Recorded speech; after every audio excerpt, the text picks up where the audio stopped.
de tous les comportements non-verbaux qui accompagnent le discours, les gestes, les mimiques, etc., de ceux qui peuvent remplacer la parole pour des raisons diverses, car des personnes sûres, des personnes qui communiquent à distance dans le bruit, des variations non linguistiques de la parole.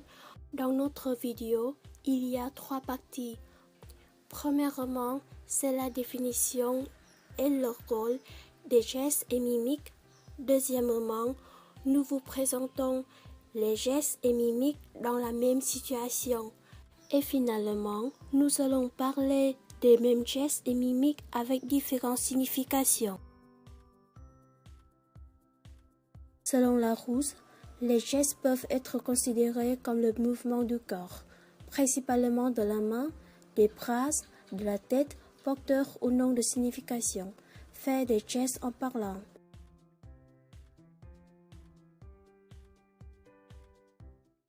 Selon l'étude de l'Université de Montauban, les mimiques peuvent être comme les gestes du visage.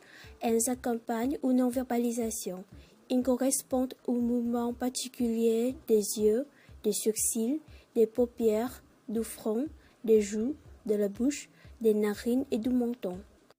Le rôle dans la communication.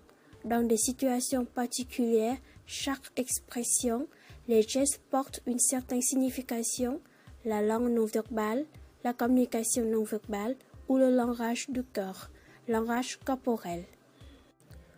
Maintenant, nous vous présentons les gestes et mimiques dans la même situation. Tout d'abord, nous allons vous donner 2 vidéos des façons de la salutation vietnamienne et de la salutation française. Dạ em chào cô.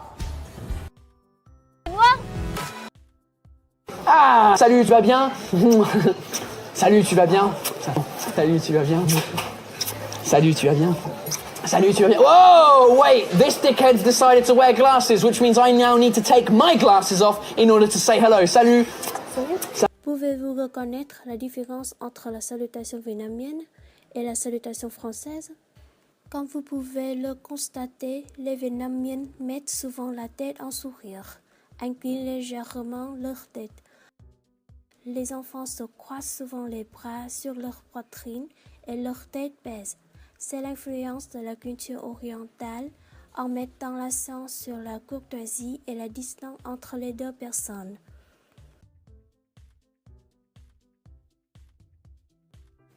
Les Français souvent s'enlacent ou font des bisous.